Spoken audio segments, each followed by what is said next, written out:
Ba-la-ba-ba-ba. Ba-la-ba-ba-ba. Sheep. Move, sheep. Oh. You're moving this way. Okay. Okay. Yay! Sheep moves.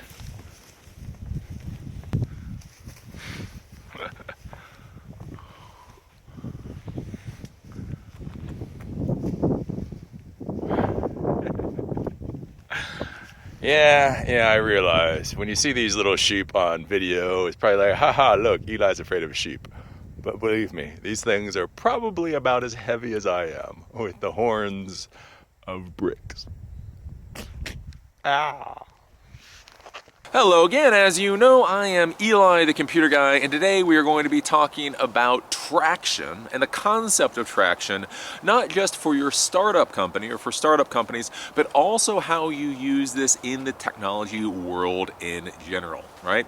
Traction is a really important concept that unfortunately, as with many things, once it hits the startup echo chamber, it goes from being a really valuable, useful concept, and then just gets turned into whatever piece of crap is most useful for a startup founder trying to sell their piece of garbage startup that nobody really actually cares about. So the problem is traction is a very, very valuable concept to understand. The problem is most people, when they run into traction, it is being used in such a way that it's just a miserable farce, really. So the reason we're talking about traction today is because I'm currently using it with my adventures with Eli, the computer guy. You may actually notice I have my little phone sitting right beside me, and the reason is because I have to check on the time because I'm going to be having my first Silicon Trailer Skype meetings in about an hour. Right? And so that is how I am currently using traction for my venture right now, right? So basically, what's happening with Eli, the computer guys, as you guys know, I've had my business on YouTube for quite a while now, and have been doing very good off of it. The problem is, though, is that YouTube is just a horrible partner to have in any kind of business.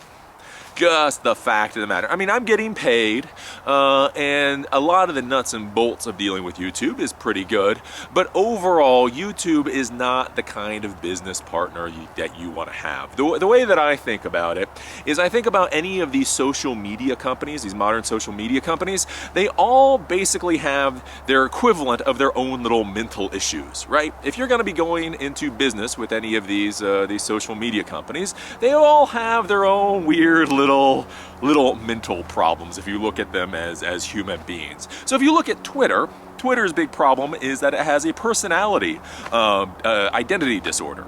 Basically, Twitter simply doesn't know what Twitter wants to be, right? The core concept of Twitter, everybody likes. Like, right? When Twitter came out, it took a little while to catch on, but then people were like, wow, this is a great idea.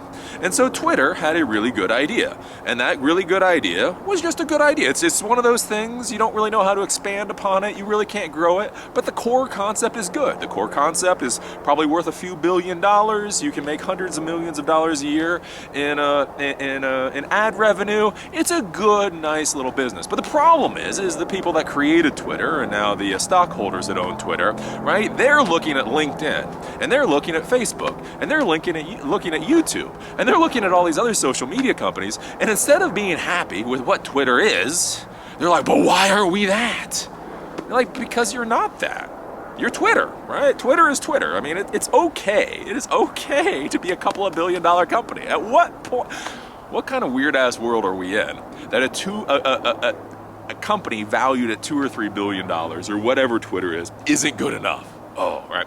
So anyways, like you say, if you deal with Twitter, one of the problems is, from a business standpoint, is they just kind of have a personality, identity disorder. They don't really know what they want to be. And so if you go and you're going to be using that as your major platform, you just have to understand, you kind of go with whatever the hell Twitter's doing. They're not really nefarious, and they don't really do anything like horrible to you.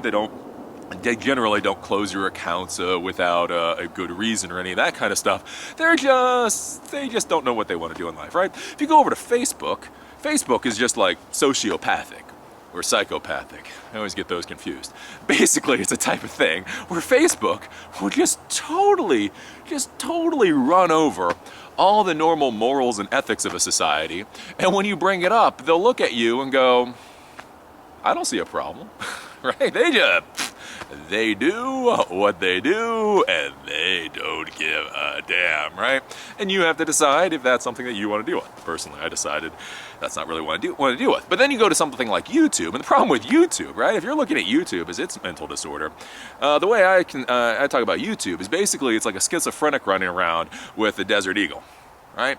Because the problem with YouTube is Google bought YouTube. But Google isn't really sure what it wants to do with YouTube. Google doesn't seem to have its own personal vision for YouTube.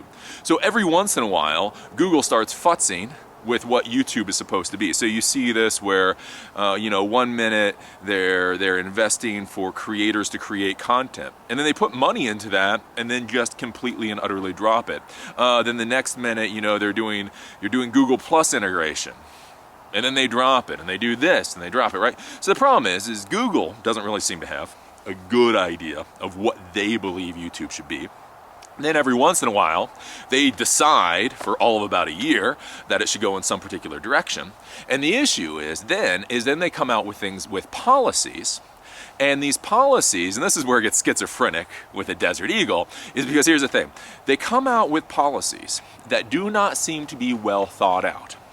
They do not communicate these policies well, so that many of the content creators basically don't even know about the policies, so they keep going against the policy. Then Google has algorithms that may or may not find out that you're violating their policies. Now here's a screwed up part. If they find out that you're violating their policies, you get 3 strikes.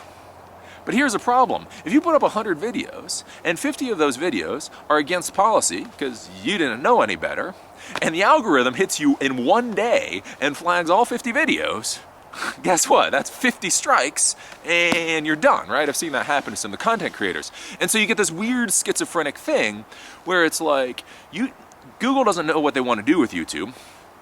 YouTube comes out with all these weird policies that they may or may not enforce.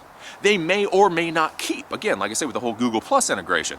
They may go along for a year and then to say, and so the people that violated the policy and profited off of it are good. But then if you violate the policy and you happen to get gigged by an algorithm, your entire channel can be shut down in a heartbeat. And again, you have no phone, you don't have anybody to call. Again, with me, I mean, because of me, because of my content, that has brought in hundreds of thousands of dollars to YouTube.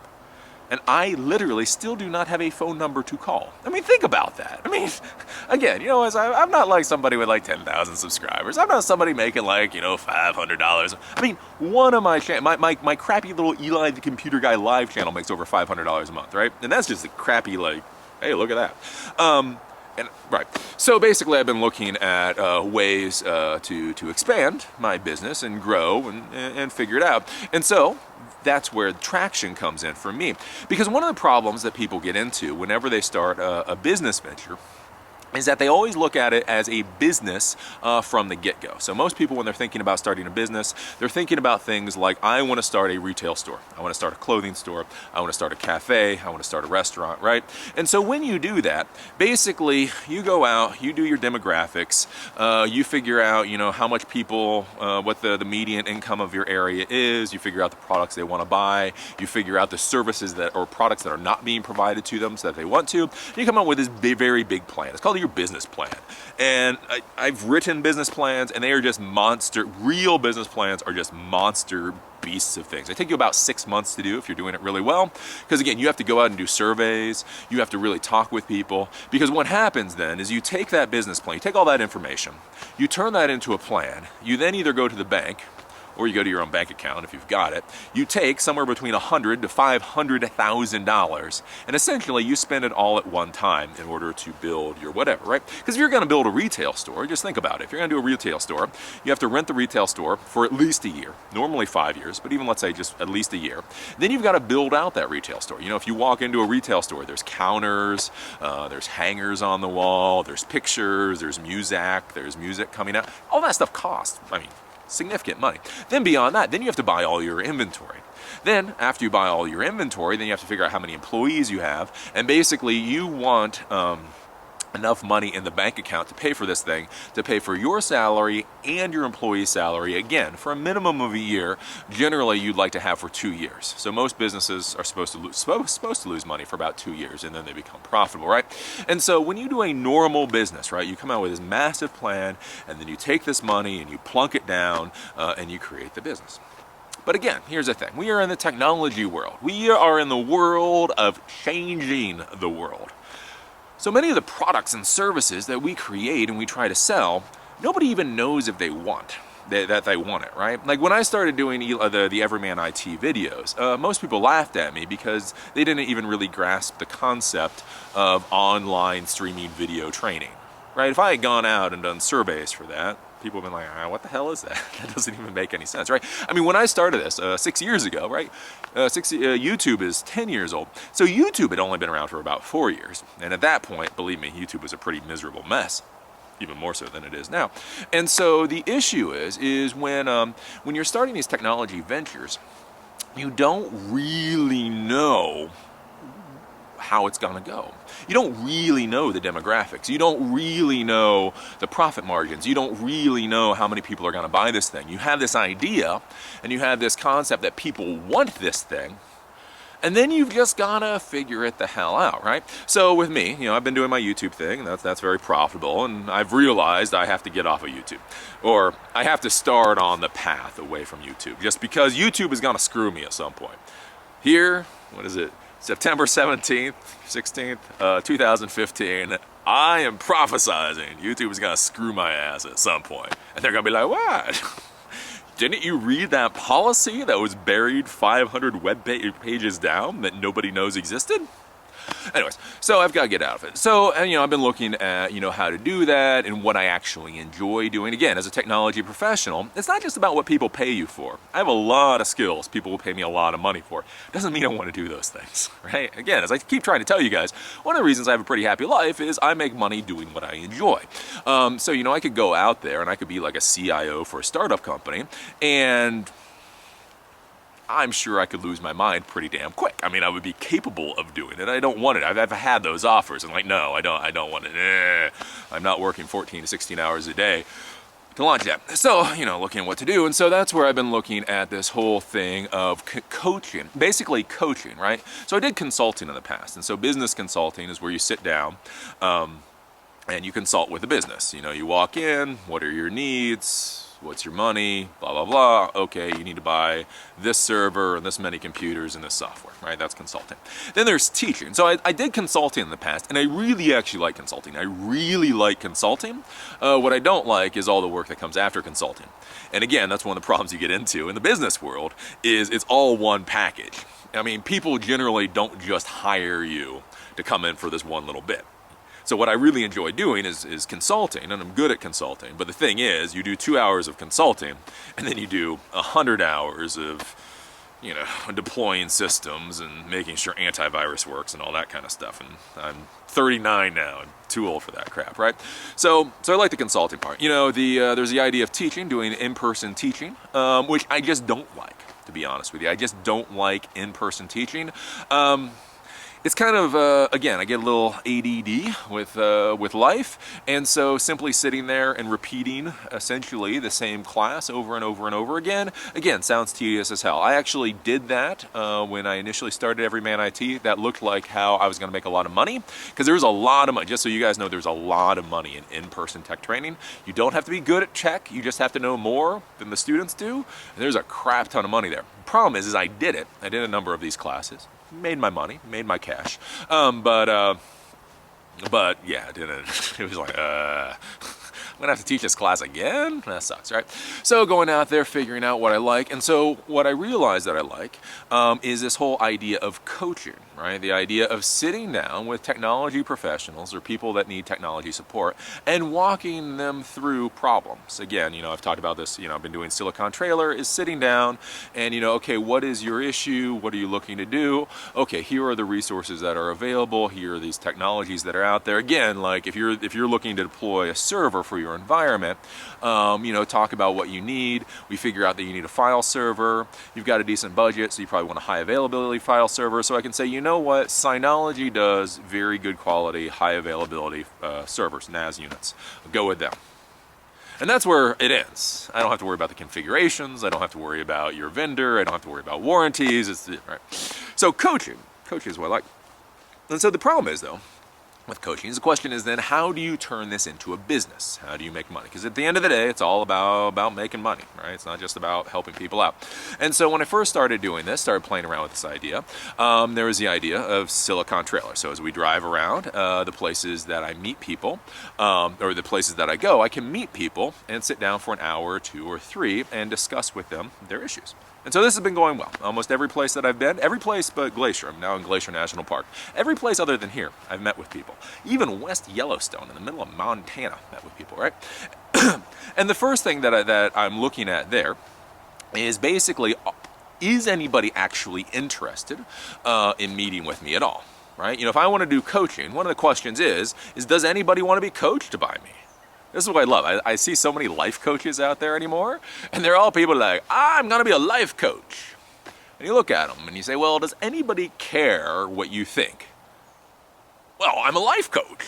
It's like, yeah, but that doesn't mean anybody actually cares what comes out of your mouth, right? So the first question I have to ask is does anybody care? Does anybody actually want to sit down with me for this advice? And so I go out and I put the Silicon Trailer thing up, and from the get-go, it has gone very well. As I've said, in every place other than Baltimore, it's gone very well. So the first thing, the question that we're dealing with in traction, when we're looking at traction for any of our ventures, is does anybody give a damn? Right? That's a big thing, right? And this is what so many of these technology professionals and so many of these startup founders just can't get through their damn head, is does anybody care? It literally, if you gave this product away for free, would anybody buy it? And most startups, if they answer that question first, they would find out, right? And so that's the first question. Like when you're looking at traction, the first question is does anybody care about the product that you're offering? So I went out, I did Silicon Trailer, I found out, yes, people are very interested in this. So then we actually sit down and we start doing the Silicon Trailer, we start doing the coaching. And see what I'm doing the coaching then, actually sitting down with the people, is then trying to figure out what the logistics of this process is. How does it work? So originally I thought, okay, I'm gonna sit down with people for an hour and discuss their issues. Well, when you actually sit down with people, one-on-one, it takes a lot longer. Most of the time it takes 2 or 3 hours, right? So my first idea was I'd sit down with people for an hour, go through the things, right? Well, what I come to find out is that no, it takes a lot longer. It takes 1 to 3 hours in order to do this. So that takes a lot more time. That takes a lot more resources. So that's one of the questions that you're asking is, okay, do people actually want this thing at all? Even before they've had a sample, do they want it at all?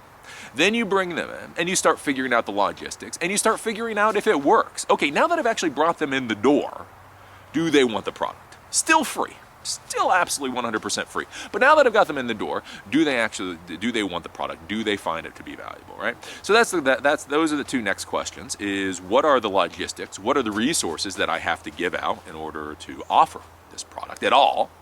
And then do people actually, in fact, find it valuable, right?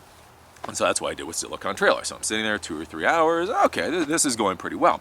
Then the next question you have to ask is then how much are people willing to pay for this? Right? Because that's a question. I mean, at the end of the day, and this is the problem that people get into is like when they start talking about traction, is they never get to the point where people have to pay. People are actually paying. So I sat down with a lot of people and I've been talking about them, and everybody I've met I said, this is great, this is amazing, this is wonderful. What you are providing to the world is a very valuable service. So what I have to do then is I have to think, okay, I brought people in the door, I see what the sales process is gonna be like. I see what the resources are required. I see that I actually want to do this. Again, one of the questions you have to be asking yourself is, do you want to do this? Like, it's an idea. There's a big problem out there is people say, like, I want to be a coach, I want to be a life coach or whatever, but they don't actually want to deal with people. Like, so that's one of the questions you have to ask yourself. Do you actually want to do this? That's what I found with doing in-person training. In-person training looks awesome on paper. In-person training looks awesome on paper. Insane profit margins. You actually, the stuff that you're training people on is actually rather low level. just on paper it looks great until I actually sit in front of people teaching them, and I just realized repeating the same class infinitum would drive me out of my mind. So the question is, do I want to do this? So will people come in? Do they find it valuable? What resources are required? And is this something that you want to do? These are the questions that you're first answering with traction. Then, once you've answered yes, basically, to all of that, then you have to start asking yourself, okay, with all these resources that I have to put out, what I figure client acquisition costs will be and all that, how much do I have to charge in order to make these meetings profitable, right? So with me, doing Silicon Trailer, doing these meetings, you sit down and you think about it, and you're like, okay, well, probably the most of these meetings I could do, realistically, is 2 per day. Because again, not only is it bringing people in and doing it, but it's also client acquisition. There's all this time and energy and money spent in client acquisition. It's not just like you open your doors and you get as many people as you want walking through the door. There's only a certain amount of people. So I look at it, only can do about 2 per day. And then it's like, okay, well then how much do I need to charge for that? And again, like I say, me being a professional technology, blah, blah, business person, I should make at least $100,000 a year if I'm doing a venture. So that means $250 per one of these appointments. That comes out to $500 per day, $2,500 per week, maybe, and then I think it's $150,000 a year. Now, but and again, Eli, that's so much money. But again, remember, that's if everything goes perfectly. If everything goes perfectly, I book out 2 appointments a day, 5 days a week, 50 weeks a year, which never happens. Then it's $150,000. But that doesn't include cost. So like, what would advertising cost be? What would this cost be? What would that cost be? Right? So that's And so I'm sitting there, and it's like, okay, do I honestly believe, now that I know all this other stuff, do I honestly believe that I can pull in 2 people per day, 5 days per week, 50 weeks per month, at $250 per shot at some place I would go? And the thing that you start thinking about with clients is, again, you've got to acquire these clients. So even if I go to a city, like I probably will settle down, we'll probably end up in some place like Seattle, some big city. The question is, just because it's a big city doesn't mean the client base there is big enough to be able to bring in all the people that you need. And so looking at it, it's like, yeah, I don't believe that, right? I don't believe that. Not only that, but when I sit down with people and they say, this is very valuable, and this is something you have to be careful about in business. Everybody I've met with says Silicon Trailer is very valuable to them. Very, very, very, very, very valuable. Great. And I was like, well, if I was really going to start charging for this, I'd have to charge about $250 per one of these appointments. And then there's silence.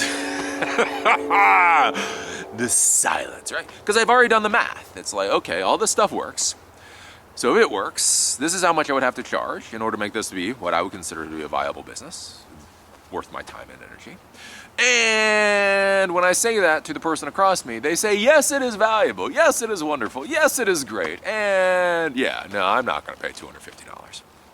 Right? And so that's one of the questions you have to ask. Okay, you can bring people in for free, but can you bring people in at the cost that would be required to make this a viable business, right?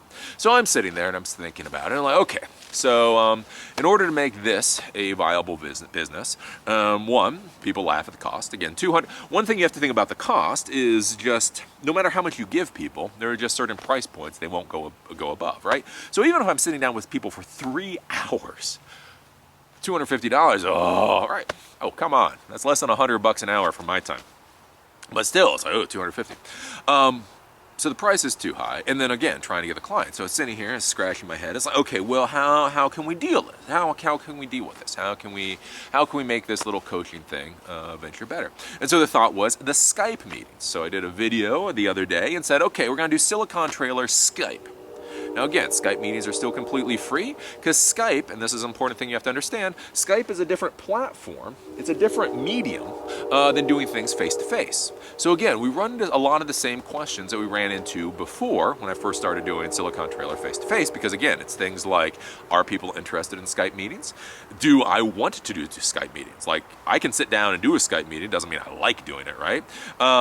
So on and so forth. How do you do appointments and all that kind of stuff. So I put out the thing, and again, like I say, is anybody interested? So I put out the post, do Skype meetings, right? Fine. And in 24 hours, I got like 40 requests for Skype meetings. Right? That's awesome for client acquisition. That means In 24 hours, I can get 40 people that are willing to do these Skype meetings. And so now I'm going through the process of with these Skype meetings, again, figuring out the logistics. So originally, like I put out for the Skype meetings, again, I know it seems like I'm all arrogant and egotistical, but believe me, I throw crap against the wall and just see what sticks. So when I put out the thing for Skype meetings, I figured I would get 10 responses the first time. Really, honestly, a win for me was 10 responses. 40 responses in 24 hours. It's kind of one of those, as you say in startup world, like, that's too many. Like, when the win is so big, it actually becomes a loss. It's kind of where I'm at now, because the problem is I have so many people that are interested in this that now I had to go out and figure out a scheduling app. Again, when we start looking at logistics, it's not just sitting down, it's not coming up with the meetings, and that's not whether to use Skype or Google Hangout, but it's also things like how are you going to schedule stuff. So I've had to go out and I just got a service with this appointment software to hopefully make it easier. So basically now I know that there's a lot of interest out there. I'm going to start doing the Skype meetings today, and then we're going to see how it goes, right? We're going to see, what happens. And then from there, we tweak it this way, we tweak it that way, and then you try to turn it into a business. So the important thing to understand when I'm walking you through this process is basically what we're trying to do with Traction is we are kind of trying to take the business out of the venture that you're doing until the last minute. Right? So the idea is with most businesses, profit comes first. Revenue and profit comes absolutely first, right? But the problem with what we're doing is we don't even know if people want what we're offering. Again, if you're selling hamburgers or if you're selling pizza, if you're selling ice cream, if you ask somebody, do you want an ice cream? They know what an ice cream is. They can say yes, they can say no, but there's no language barrier to ice cream. Do you want would you buy an ice cream for $5? And they can say yes or no to that, right? That's very easy. If you walk up to somebody and say, would you do a Skype meeting with Eli the computer guy for $100 for 30 minutes? They're like, I'm sorry, Skype meeting? What, Skype? You mean that video thing you do on the computer? Yeah, that video thing you do on the computer. And Eli the who's Eli computer? I don't know. I don't know. Right? And that's the problem we run into. Is that you're going out to sell this product. Again, if you're selling ice cream, would you buy an ice cream cone for $5? Yes or no? Easy. Would you go buy, Buffer app. Buffer app is a product that I really like. I've been using it for well over a year. It allows me to send social media links to all of my social media accounts on a schedule. Right? And so if you walk up to most people, like before, if they still don't even know what social media is, trying to explain to them Buffer app. So again, one of the things with business is simply trying to figure out if anybody wants your product. And so the issue with us as technology professionals is if we are trying to change the world, if we are trying to be at the cutting or bleeding edge of all this stuff that's happening, the issue is most people don't even understand the words that we're using. They don't even understand the concepts that we're trying to get across. So when you're trying to get money out of somebody, when it's really hard to even explain the concept, that is a really difficult proposition. Now, I know a lot of, you go to the VCs, you go to the startup people, they have all this crap about how you're supposed to sell your product. You're supposed to be able to sell you're supposed to be able to do the elevator pitch, and it's supposed to be easy peasy. But again, why I call this crap is think about trying to sell an ice cream cone. Now, try to think about selling an ice cream cone to an alien, right? Try to sell an ice cream cone to a creature that does not know what ice cream is, that does not know what cone is, that does not know what sugar is, and does not know why the hell anybody would shove one of these things in its face, right? The problem is that they just don't have the definition. So it seems real simple to say, would you buy this ice cream cone for $5? But as I've talked about before, there is so much communication that is occurring that you're not saying, right? An ice cream cone that person already knows what ice cream is. They already know what a cone is. They already know what a sugar is. They already know that this is considered a normal food stuff, right? And so when you ask them, all that gets transmitted. Again, like I say, you go there with Buffer app, or if you go there with Skype, Silicon Trailer meetings with Eli, the computer guy. And so what you're trying to do with traction is just simply see if anybody is interested in the product. Then what you do is you gain enough support for your product. And then once you've done that, you figure out the business concept, you figure out how to then turn that into a viable business. So I've just been talking about, let me just make sure. Yeah, still got another half an hour. Okay, so I've just been talking about kind of how this works in the startup world, right? And so again, and the issue is at some point you're always trying to get to money, right? Normally in business, money comes first. A lot of the startup stuff, money comes second, right? So then you're saying, well, what about with normal technology ventures? Like, what if I'm in an enterprise company? Again, I get this for so many people. Oh, it's all startup life. Again, startup world is simply technology world. They just put a different name on it. They kind of polish it in a different way. But what they do in the startup world is the same kind of stuff that you should be doing in the normal technology enterprise world. Again, a little bit different words, but the same stuff. So if we're thinking about traction in the enterprise world, right? We can think about this as starting to deploy Linux desktops into your environment. So now, as any of you guys know, I believe that Linux is the future, right? Again, Linux is obviously running a lot of servers right now. So on servers, it's very good. It's running a lot of phones right now. Phones, it's very good. And I do believe that it will be the future of desktop operating systems. I do not believe it's currently the present of desktop operating systems. There's a lot of issues to it. But I do believe that we should all be starting the migration to Linux. There's a lot of arguments for it, but I think we should be starting the migration. But the issue is you're sitting in the enterprise world, right? And if you wanted to migrate all the computers in your enterprise, let's say you have an enterprise, let's say a small enterprise of 1,000 users, 1,000 computers, right? It costs a lot of money. Again, the profit, the revenue. It costs a lot of money to migrate 1,000 computers to Linux. Because one, you've got the basic migration cost. I mean, simply sitting down, exporting all the data off of a computer, putting Linux onto it, and re-importing that data. You know, that'll probably take you an hour to two per computer, times 1,000, times whatever the hourly rate is, gets to be really, really, really expensive just on that. Then you're not looking at licensing costs, if you have to change over licensing for different products. You're not looking at lost productivity as users get used to the new software. Again, I mean, Linux is not complicated, but it's not Windows either. And that's one thing a lot of geeks kind of miss, is when you have a secretary, or if you have a lawyer, lawyers are really smart critters, but that doesn't mean that they can just go from Windows to Linux and it's not going to be a big deal. Like, why doesn't it do whatever, right? So there's a whole bunch of costs involved if you wanted to migrate everybody to Linux right now. So this is where I would say in your enterprise world, this is where you start looking at the traction. Right? So the first thing you do is you start thinking about it, you think about where the future is going. You think, yeah, basically everybody's going to be going over to Linux. Again, it just makes sense. I know I use mostly Apple products right now, but again, I use Apple products because I would argue Apple is the today, for at least what I do. Linux is future. So it's like, okay, so what are we going to do? So then what you can start doing is you can start thinking about this as a traction. Instead of looking at migrating 1,000 people to Linux desktop, what you can start doing is looking at small ways you can start migrating to Linux desktop. So you go into your environment. You're a geek. You work with geeks. You all understand Linux, right?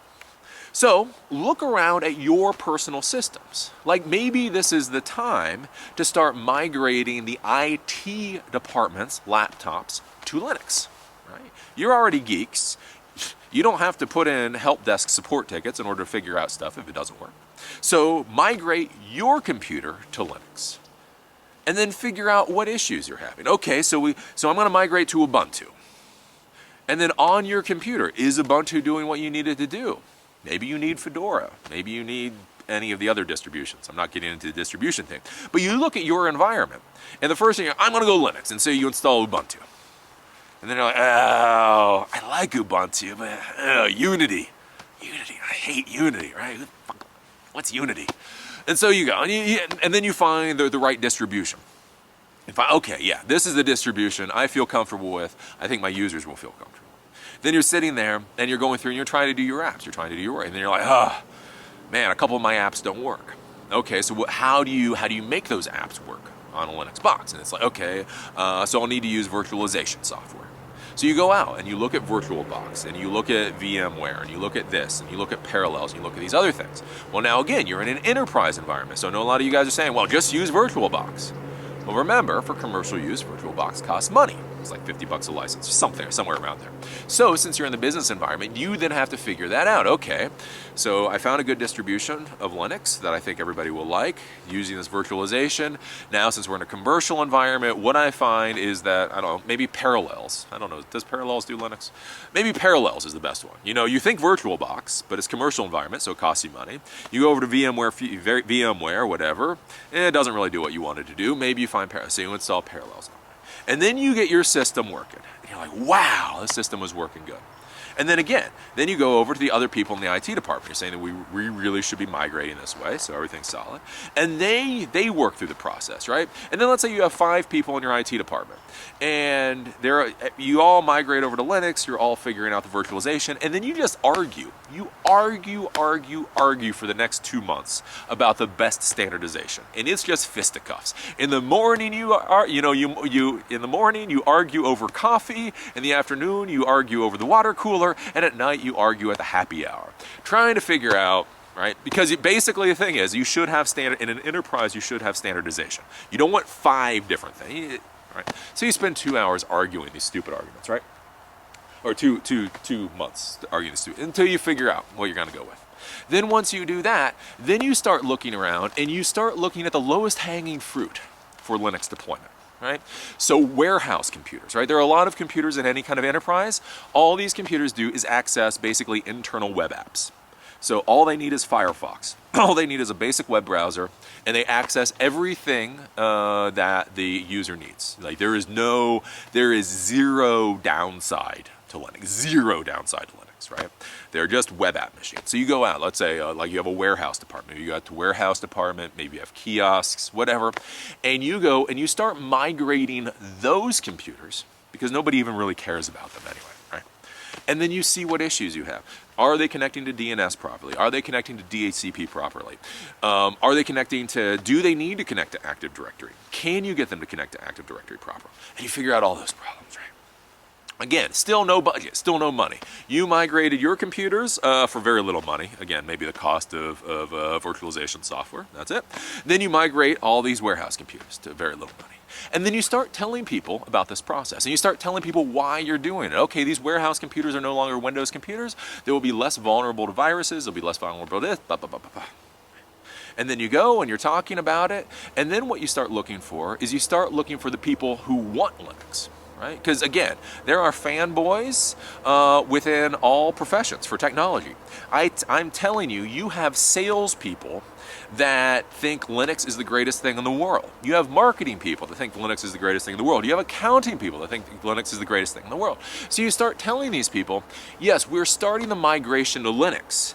Anybody who wants Linux, we would like to start migrating you now so they can work through the process. And you'll be surprised. People are like, me, right? Because they want Linux. Because they know Linux is great. Oh, if only I had Linux, I could do my job so much better. And so then you migrate those people. You migrate the people who want to be migrated. The reason is you migrate those people is because they'll deal with all the stupid crap that comes up. Because at this point, you are now starting to migrate systems that are actually being used, again, in that production environment in order to do something.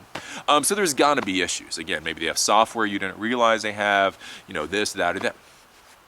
But they wanted it. They're actually asking for this migration. And then what happens, right? All of your computers have been migrated. So you've already proven the concept. You proved that Linux is a good thing. It works for you within your department. You then migrated all the machines that nobody cared about, because they're just web app machines, and you proved that it works well. Then you've migrated the people that actually really want Linux, and you figured out all the problems along the way. And then that's where you can go to your department head, that's where you can go to the CEO, and that's where you can put on the table and you can look, this is what we have done so far. These are the benefits that we have seen. This is why we believe that we should be doing it. Now, in order to do a company-wide migration, it's going to cost $1.5 million.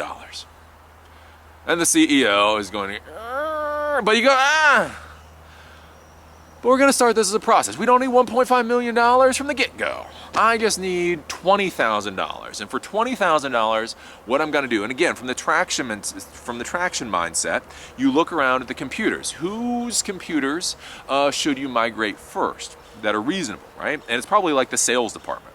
Not the managers, not the CEOs, not like the warehouse manager, but like the salespeople, right? They're probably using a lot of cloud apps anyway. Say, okay, we just need $10,000 in order to migrate our little sales department. And then you go from there to there to there to there, and you just build up, right? But so much of that beginning time is just playing around. Again, that's one of the things you guys don't think about. So many of you guys, again, have this idea of permission. I need permission in order to start doing any kind of venture, whether it's a startup company or whether it's something in your business. Again, you're going to go around with the equivalent of that ice cream cone and saying, would you buy this or not? And the problem is, again, if you go to the CEO from the get-go, from the beginning, and say, do you want to migrate all the systems to Ubuntu? They're just going to be like, get out, clunk. They're just, right? They don't even know what that means. If they can see that the warehouse machines seem to be working a lot better than they used to be, right? The warehouse workers are actually getting more product out the door than they used to. If they can see that the people that are really interested in the technology really like the new systems, then that gets them buy-in. Again, they're not, and that's the thing to understand. Whenever we're selling things, we're not selling the product. We're not selling the service. We're selling the solution. They don't want to spend $1 million on Ubuntu. Nobody wants to spend $1 million on Ubuntu migration. What they do want to spend $1 million on is efficiency increases. What they do want to see spend money on is having less downtime. What they do want to spend money on is they pay up front now for the migration and they don't have to pay licensing fees later. Again, as Microsoft comes out with every license under, everything gets licensed to hell and back. Okay, you spend however much money to migrate systems now, and you are off. You are off the Microsoft licensing train, right?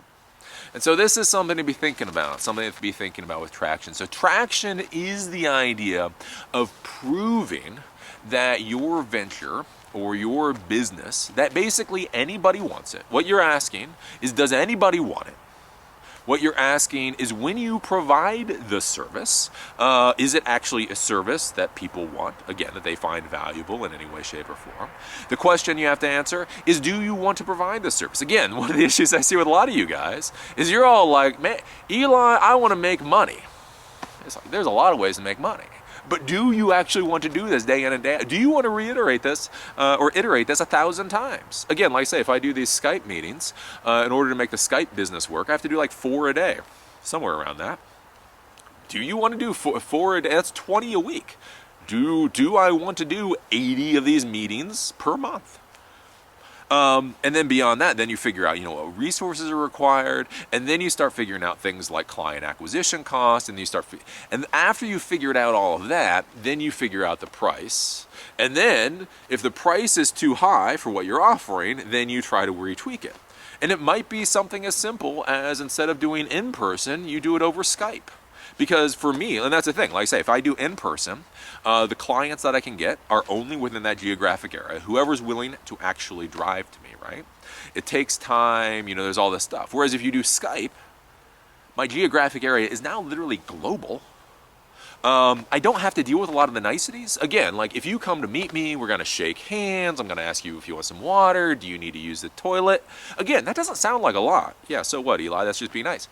But that's actually a resource, right? That's 10 minutes of time that can be eaten up simply by, okay, you've come and whatever else.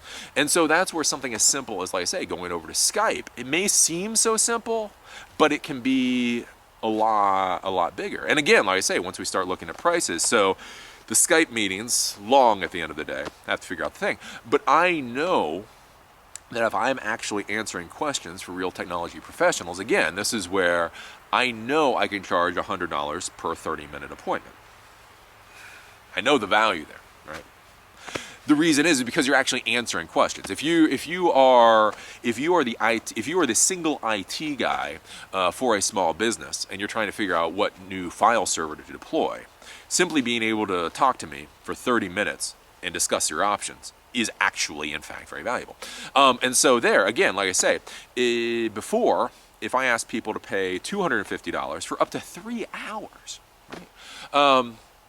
Well less than $100 per hour that I'm making. And people are like, eh. Whereas I know with Skype, because I've already talked with people, I can charge $100 per 30 minutes. That's $200 an hour. And again, it's like, yeah, what, I mean, yeah, right? And so those are the things. So we'll see. We'll see how the Skype appointments go. I don't know. Like I said, I really don't know. The first Skype appointment I'm having is literally right now in 17 minutes, so I probably need to get off this and go set it up. But we'll see. But then we'll see. That's the whole thing, that you're working through this process. But the big thing is, at the end of the day, is that money does need to be here on the horizon. Again, so many of these startup people, I mean, that's why I blow them off. That's why most of these startup people are just irrelevant, is because there's a difference between not focusing on money right this second and not focusing on money. Right? You got to focus on money at some point. It's all a business at some point. If you can't turn it into something that's actually profitable, it doesn't matter, right? And so that's what so many people do, and that's why, like I say, I get so snarky with the startup world, is they start focusing on these numbers like traction. And so traction, right? How many users do you have? You know, how many times do they come to the website? That is a very, very important number. It's a very important number, especially in the beginning. But it's not the end-all, be-all. So many people, instead of worrying about profit loss, they start completely focusing on traction, and it doesn't matter. I just read this. I mean, one of the big VCs was just talking about a number of unicorns that are probably going to go belly up. And the reason is, as he said, you know, you can get all the customers in the world if you're selling $1 worth of service for 85 cents. Because that's what a lot of these startups do, is they get so much investment in that they're literally able to sell products for less than it costs to produce them. Well, you can get all the users in the world, but the question is then how do you switch that over to being something profitable? Right? Things to think about with traction. Things to think about with traction. So I'm very happy today, very happy. We are about to set off for Seattle. Woohoo! Seattle, I come. So we've been here in Glacier National Park for about a week, and Glacier National Park is very awesome. The one thing that I will say is if you come to Glacier National Park, make sure to go over to the eastern side. So most people come over here to the western side, but the eastern side is really cool. The Many Glacier area and the Two Medicine area. The nice part with over there is if you like to do hiking like I do, all the trails basically go from the same area. So like here on the eastern side, there's a lot of trails, but they start from every which way. And it takes a long time to get to any of them. The nice part if you go over to the eastern side is basically there's just like these spokes and you go up and you see stuff. But we've seen glaciers, I've seen moose, I've seen a moose, I've seen a bear, I saw a bear, that was cool. Saw lots of bighorn sheep. More bighorn sheep than I wanted to see. Mainly because I thought the damn things are going to run me over. It's one of those things, you know, they say, like, if you meet an animal on the trail, you're supposed to make noise. And so I was going down the trail, and there was this bighorn sheep right in the middle of the way. So I was like, hey, move, sheep. And the sheep, like, turned around and looked at me and started walking right. I was like, wait a minute, whoa, wait. I ain't saying no, nothing. Here, let me buy you a beer, sheep. But yeah, Glacier is really nice. So now we're gonna go over to Seattle, and that should be exciting. I'm a little worried I may not want to leave Seattle. I really love Seattle as a city, I really do. I lived there for a year, back when. Basically, that's where I got the idea for starting my consulting business, because I fell on my face there. But that was the thing, is I absolutely loved Seattle when I lived there. The problem was it was in the early 2000s after the dot-com bubble burst, and so there was no work for me. It was just so miserable. So I'm a little worried now that I go back and I make my money and I don't have to live off the local economy, I'm not sure I'm going to want to leave Seattle. Seattle is really geek heaven. I know a lot of people talk about San Francisco, like San Francisco is where you should go for startups. I would really argue you should really think about Seattle, just because Seattle's a really great place. And it's not, and the nice part about Seattle, especially with like living expenses, is like if you want to live in downtown Seattle, or frankly I do, it's stupidly expensive. It's like one of the 10th most expensive cities in the country. Very expensive. But the thing is if you go a little bit outside the city, like to the equivalent of suburbs, the prices drop precipitously. Like literally when I was there before, and that was the thing, is I went there to live in Seattle. So I lived in Seattle, ended up having to get a pizza delivery job in order to pay the bills, right? Which was in the suburbs. So I drove 15 minutes out of Seattle to deliver pizzas. Here's the thing. For the same price I was paying to rent a room in Seattle, I could have rented a townhouse where I was working. So one of the things I like about Seattle too, not only do they have Microsoft and Google, it's just a great, wonderful, and people are nice. Again, 60% of the adult population has their college degree. You don't want to compete with these people in the job market. But they're really nice people. They got lots of cafes. But that's the thing, is so even if you can't afford to be right down in the middle as soon as you come, if you go out to one of these suburbs, the prices just drop just amazingly. And it's actually really, really, really affordable. My problem back then is I was a young person and I didn't move, all the way across the country to live in a damn suburb. So that caused me some issues. But yeah. Seattle is nice. So I will let you guys know how Seattle goes. And if you are doing the whole, if you're requesting Silicon Trailer appointments, just so you guys know, like I say, I did get like 40 replies in like 24 hours. So I'm trying to get to everybody. You are all in order. Again, it is. And that's one of the things you have to think about, like with whatever business, is like, what happens when you get 4 times the amount of replies you thought you were going to get? Who knows? But yeah, with that, we'll call it a day, and we'll do this next little video from Seattle.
guess.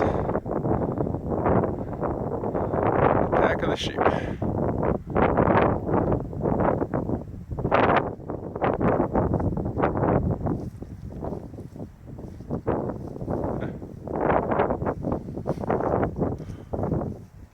Who's afraid of a big bad sheep? Eli is. Eli is.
Being stared down by a sheep.